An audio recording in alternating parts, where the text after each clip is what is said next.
Hi there, thanks for tuning in today. This is Oriel Phoenix. Today I've brought you a new line drawing, an ink painting, and another dark story. The title of the story is The Pact.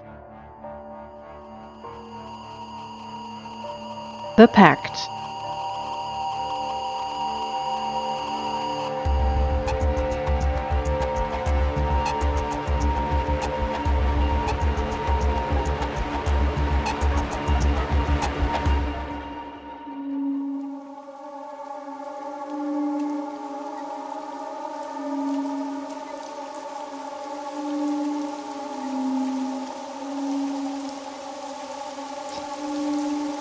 Cold rain lashes against your skin as you gaze at the old, weathered door. You shiver, but you hesitate to open it. You were never the spiritual type, but opening this door feels like acknowledging something beyond the human world. Are you ready for that? I can't believe I'm doing this, you mutter to yourself. But the last days shook your life profoundly. You start pondering the events that brought you here, the drops of rain weighing heavily on your shoulders.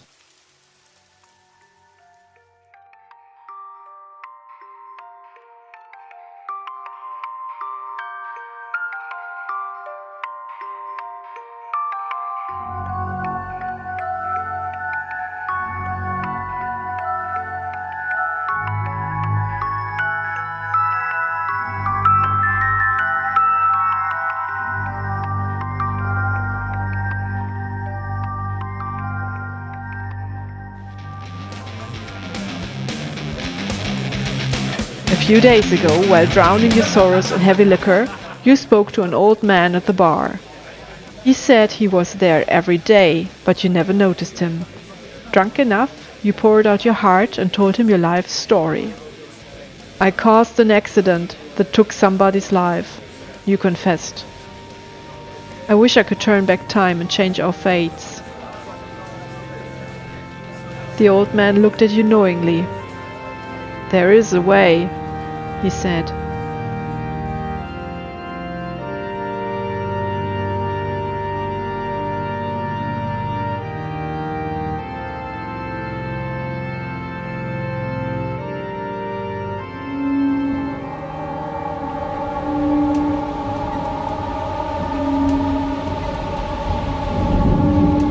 And so you went to the deserted crossroads, the place whispered to grant wishes. You were warned to go there, but after all, you were desperate enough to do anything.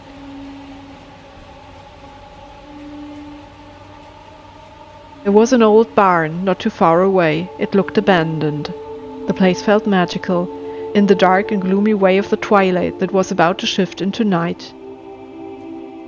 Of course, you didn't really believe the old drunkard's story, and yet, a curious mix of curiosity and desperation had brought you here, your feet almost walking on autopilot. At the intersection you stopped and pulled out a tin box from your bag.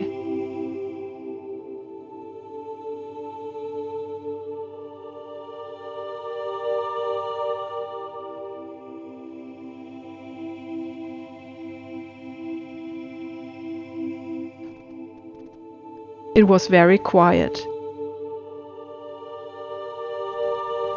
No mice, not even the trees made a sound. The air was tense with expectation. You took a breath and opened the tin box one last time, your fingers trembling.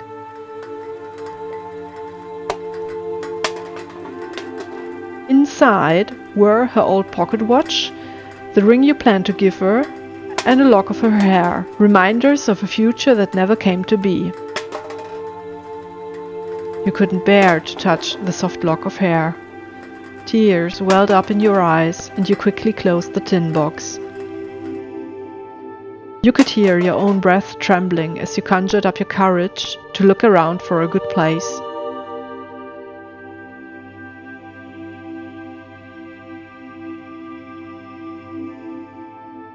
It was dark, and the silence of the night was punctuated only by your heartbeat, as you held your breath to soothe yourself, but the light of the twilight and the slowly unveiling moon was sufficient to find a good spot.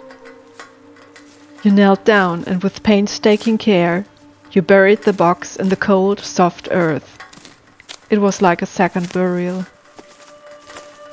But a real one this time.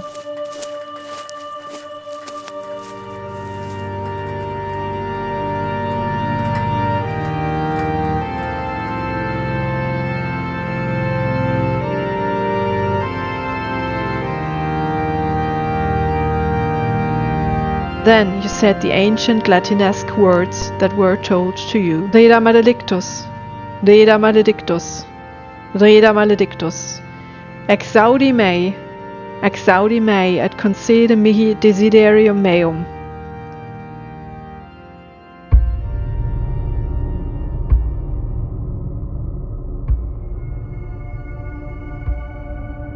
At that moment, the atmosphere shifted palpably. You felt a sudden drop in temperature that sent shivers down your spine. You waited with bated breath. Nothing happened. Very anticlimactic. You stood up, feeling disappointed, and suddenly you also felt very stupid. You weren't truly a believer, but it had been a sacrifice you were willing to take to correct a grave mistake, but nothing. Nothing. Nothing! Angrily, you turned around thinking of the old drunkard, making fun of you in your misery. You miserable fool! And then you turned to leave, still feeling like an idiot. But you stopped dead. Out of the shadows, a figure had materialized. She stepped forward, calling your name. Her presence was commanding yet ethereal, and the moonlight reflected in her dark eyes as she drew nearer. Had she been watching you all this time? Your pulse started quickening.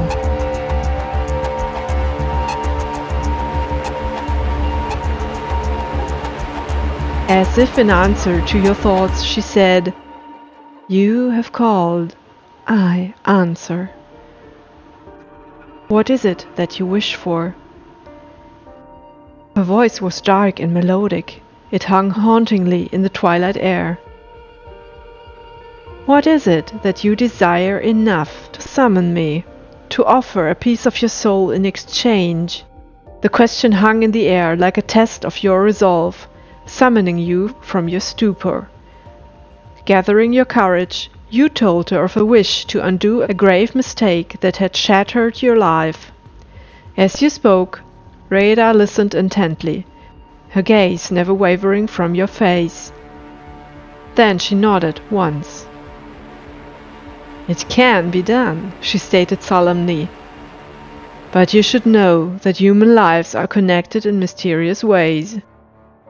Do it. Whatever it takes." You felt a chill as though the air itself holds magic that binds you to the agreement. "Return to this place in 3 days to seal our pact," she instructed with a mysterious smile and nodded to the old barn. "Your wish will be fulfilled then. But remember, all gifts come at a price." As you looked back at the barn, Reda faded back into the shadows from whence she came, leaving you alone at the crossroads. Only the wind whispered echoes of what had just occurred.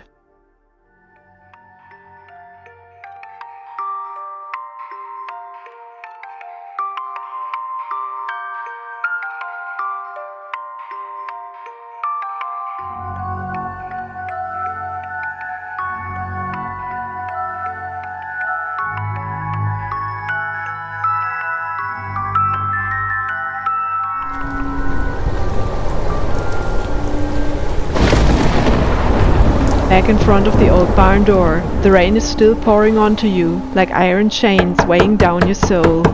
Sighing, you find that you have come too far to turn back now. The moment you reach out to open the door, it swings open of its own accord. Reda stands before you.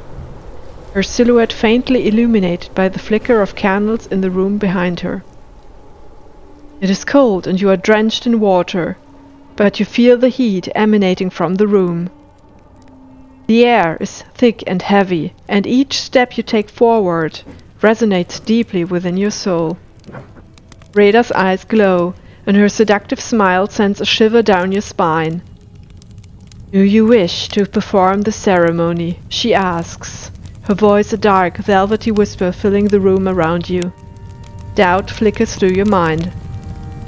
But you think of your request and your desperation to change the past and to erase the mistake that has destroyed your life. It's too late to back out now. I want her to live, at all costs.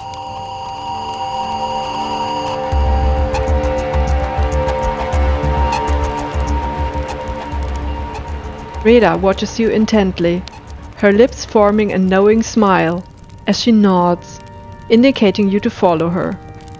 Each step feels like it draws you deeper into darkness. In the ritual circle, Rada begins the ceremony.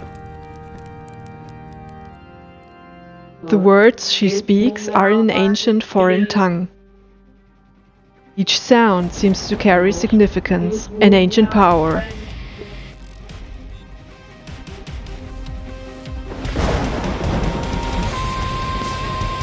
The air feels charged with energy, and you feel the power of the ritual pressing on your heart.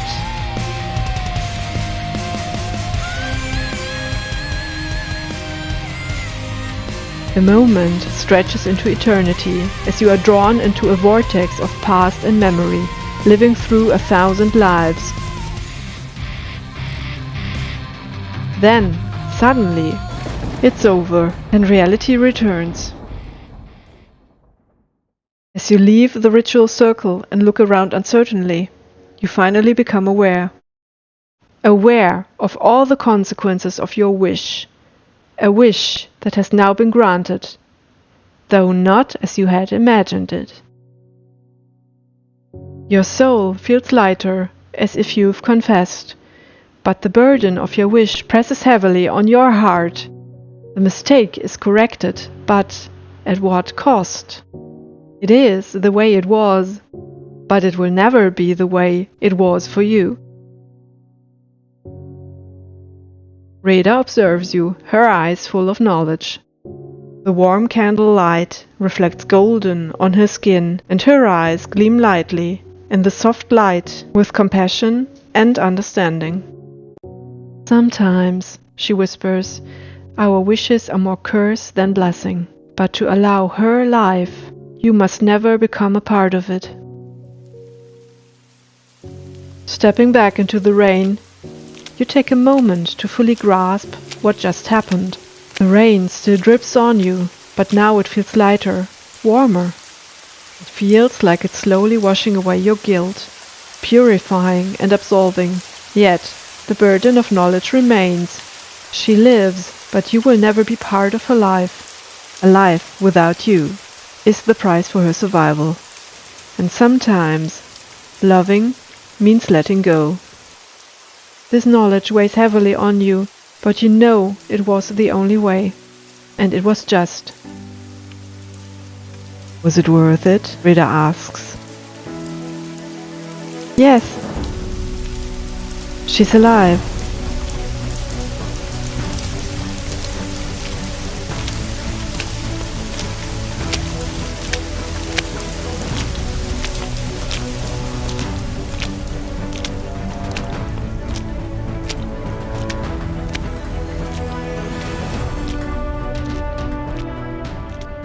So, that was the story of The Pact. I hope you've enjoyed my dark tale. Let me know in the comments if you did, and share the story with others. This helps small channels like mine a lot. For me, everything sort of falls into place with these story plus art videos. I've always been a hobby writer next to being an artist, and I love sharing my tales in art. To be honest, it's a lot of work, but it is definitely worth it. Especially if you enjoyed it. Thanks for tuning in, and see you in the next one. Bye bye!